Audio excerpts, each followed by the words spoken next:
Hello and welcome to this course on timeline advertising. In this course, we're going to cover how to drive targeted traffic from Twitter with ads that appear in people's Twitter timelines. This course is divided into 3 modules. Module 1 covers campaign objectives and details. Module 2 covers ad groups and targeting. And Module 3 covers creating the actual ad itself and launching the campaign. By the time this course is over, you'll know how to effectively create and launch Twitter ad campaigns for your business. So without further ado, let's dive into the first module.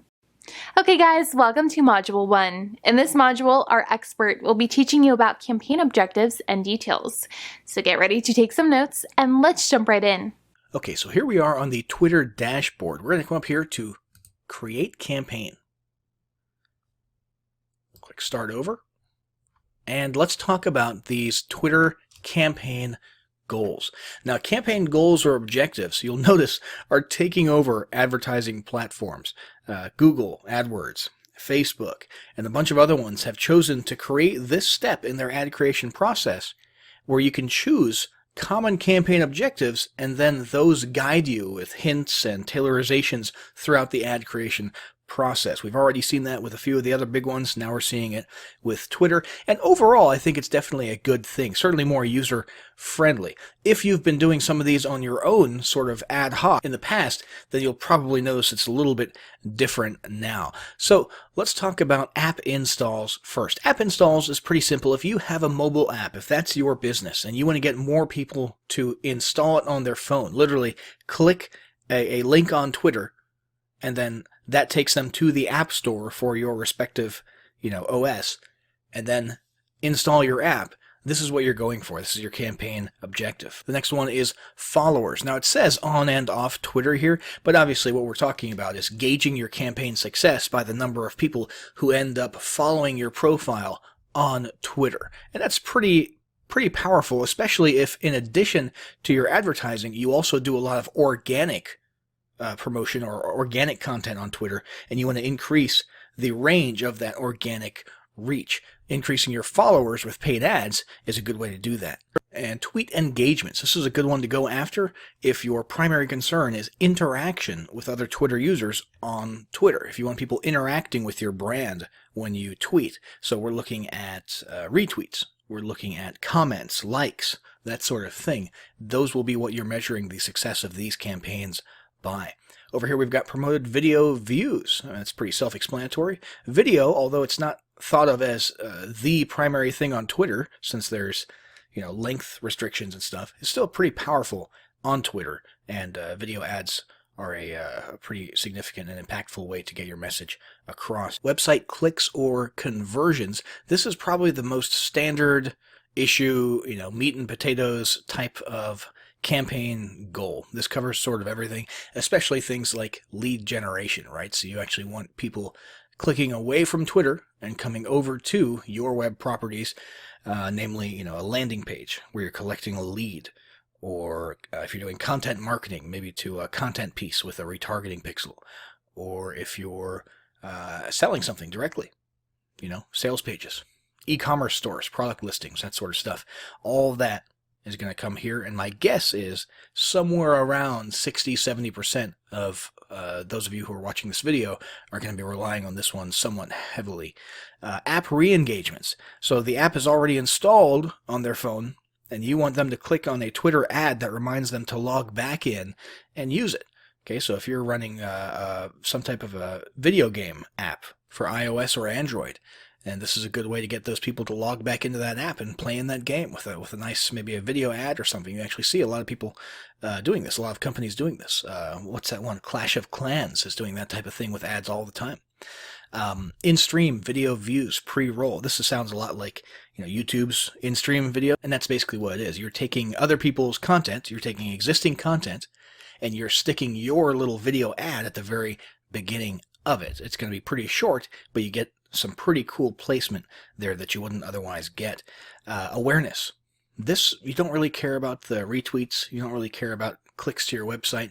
You don't even really care about followers. What you want is your brand identity, literally your name, your logo, your identity in front of as many eyeballs as possible. Okay, so this is based on, impressions. Even if people are just swiping by and not really super conscious of the fact that they've just seen your brand, you're sort of building that subconscious top of mind awareness, and this is a good campaign for building that. So now let's go ahead and click on followers. Let's say that we're trying to build a follower campaign so that we can increase our organic reach without having to pay for ads on Twitter. All right, and how it works, this is a little explanation of how things work. You're going to promote your account to build an engaged audience. You're only paying for the followers you gain. So it doesn't matter what type of engagement you get on this post. We could get, 100 retweets and likes and comments and all that good stuff, clicks to our website, pretty much anything. And we're not being billed for any of that. So that's all just extra, That's all just gratis. What we're paying for is just people who click and follow our profile on Twitter. So this is pretty sweet if that's your primary goal. And you've got all the basic stuff here. You've got your campaign name. You've got a start date. You've got an optional end date. So let's talk about some reasons you might have an end date. Let's say you've got a sales quota coming up. An end date might be useful. In fact, an end date in conjunction with accelerated delivery, which will spend your budget faster and try to get your ad in front of more eyeballs in a more frequent and quick way. Those two things could work together quite well. If you've got a live event coming up, an actual physical live event that's happening on a specific day, well, obviously, that's got to end at some point, preferably a few days before the event, so that would be a good time to utilize an end date for your campaign, as well as accelerated delivery. A product launch where you've literally just got a 7-day window. That would make sense to have a start and an end date, and maybe even an accelerated delivery, okay? But most people are probably just going to let ads run evergreen, most brands on Twitter, because it's a part of their actual, day-to-day life, their day-to-day advertising. Then we've got, daily budget. And then we've got total budget, which is optional. So if we want to spend, let's say, $25 per day, and sort of indefinitely, however, we want this particular campaign to run out after, let's say, $2,000, we can configure it in this manner. So after however many days, this will eventually grind to a halt when we hit our total budget, and then we can sort of stop and breathe and look back at the campaign to see how it performed and whether or not we want to change things up a little bit, start a new campaign, use a different approach. So that's pretty much it for campaign details. I'll set this back to standard. We're going to hit next up here, and that's going to bring us to the Ad Groups page, and that's what we'll discuss in the next lesson. Hey folks, welcome to Module 2. In this module, our expert will be covering ad groups and targeting. So get ready to take some notes and let's jump right in. All right, so here we are on the ad group page. Now the first thing you'll notice is that some of these variables seem to conflict with the variables on the campaign creation page. However, this is overlap, okay? This is sort of compartmentalization. The idea is you can have multiple ad groups, and so why not compartmentalize and have one ad group with one angle that ends on a certain day, and then have the other one with a different angle take over on a certain day, all within the same campaign. Same thing goes for budget here. You can sort of narrow down and sub-allocate budget to a specific ad group within a campaign if you only want to spend X amount on one marketing angle or one specific type of targeting or something along those lines, but still keep it within one overall sort of umbrella campaign. The next thing here is bid type. Now, by default, it's actually set to automatic bid. If you've done your homework, if you have a pretty solid understanding of the market value of bids for, the various types of engagements or clicks or objectives that you're going for, if you've done your homework, target cost can be something that you can incorporate into your campaign. However, if you haven't and you're new to Twitter ads, it's best if you just let Twitter and their algorithms handle this for you. Then we're going to hit next. This will bring us to our audience page. This is where the magic happens. So our audience page, the first option that you have is if you already have existing audiences, saved audiences. For example, let's say you've got retargeting pixels out there, and you've got Twitter maintaining a list of people who are interacting with your content on the web. You could actually incorporate these right here. We're not going to do that. Demographics. Ideally, before you run any ad campaign, you should have done some market research, or you should already know who your ideal customer avatar is based on all sorts of information. You would take that avatar and then you would use these variables here to match that as much as possible. So age, gender, where they're located, what type of technology they use, and generally speaking, if you haven't done that research, you should try to leave it a little bit broad, okay? So unless you know that your product is going to be more marketable to females, either because of common sense, if it's a female related product, or you've got market research specifically, that where you actually did the studying, you hit the books, and you found out that males are more likely to buy product X than females. Unless you've done that kind of stuff, you should leave this more or less broad. Down here you've got an odd collection of different things that you can specify. Locations, that's obviously pretty common. You can choose countries, you can narrow down to states, regions, that sort of thing, even zip codes. However, the rest of these are a little bit unusual. Operating system version is something that you can target by if you only want people using this or that operating system. Same thing for device models. That's pretty specific. Platforms that they're using. Languages, that's not super special. We see that type of thing all the time. And even carriers. They're mobile carriers. So depending on what you're marketing exactly, those might be relevant to you. Most people probably won't end up using these or narrowing down by these ones right here, though. Just language and location could come in handy for most of you. The next thing here is going to be the audience feature. This is where you get into sort of that Facebook style narrowing down of people by their interests, by their past behavior, that sort of thing. So we could, let's say just for grins, we're a piano company. We want to narrow down by people who might be interested in learning to play the piano. And so we're going to go into interests, and we're going to click on music and radio, and we're going to find classical down here, for example, and hit add. And boom, there you go. We just had approximately, what did it say? Music and radio. It'll give you an estimate on the right-hand side.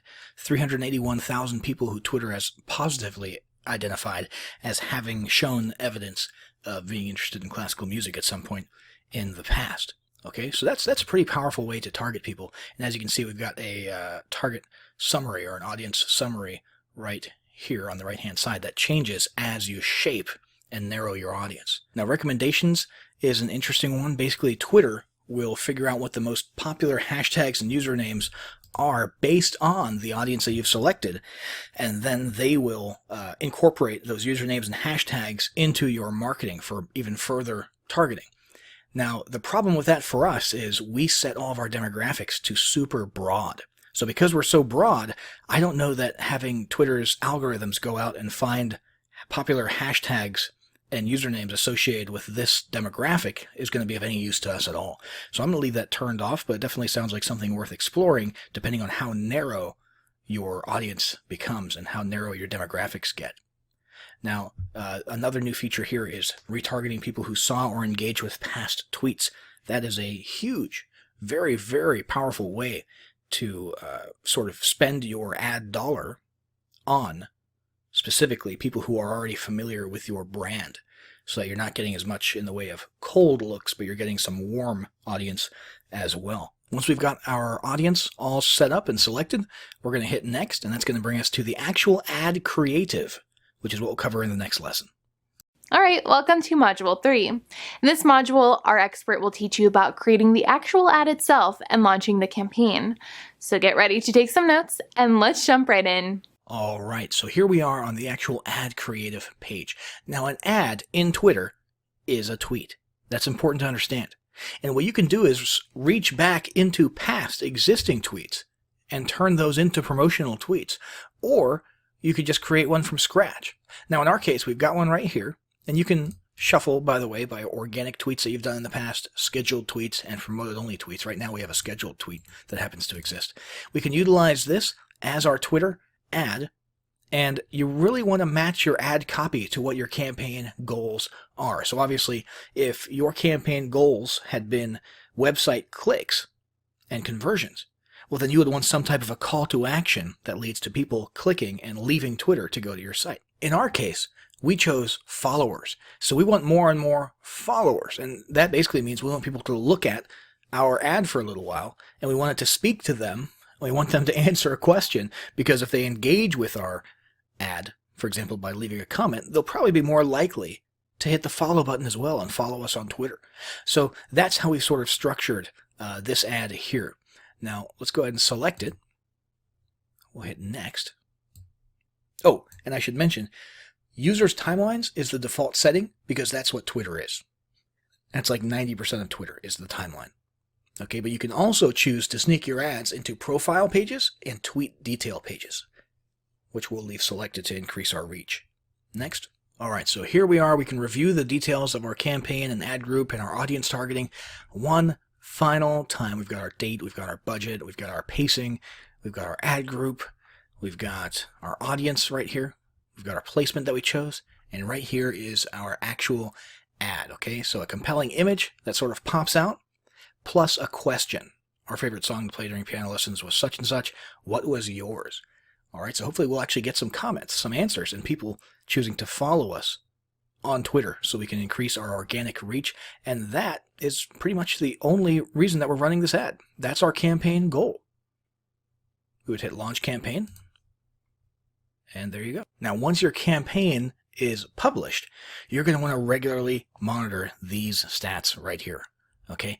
You want to keep an eye particularly on impressions, so your overall ad spend, your results, which in our case, once again, we're looking for follows, your results rate, which is going to be a combination of impressions and results, your cost per ad result, which is very important. That's sort of your main metric. That's going to be a combination of your overall spend and the results, and how that's matching up against your daily budget. And of course, keep an eye on how much money you have left as well. But you're going to want to adjust your ad groups and your angles and so on and so forth if you're noticing that the performance that you're getting here is not quite up to par and you're not getting your best bang for your buck out of the budget that you're putting into your ads. So make sure you come back here, monitor your campaigns, compare them with each other, compare them with past data, and keep on top of this so that you are actually getting the results that are best for you for every single cent that you put into Twitter's pockets. But that is it, guys. We have successfully gone through the entire process now of planning out, setting up, and launching our first ad on Twitter.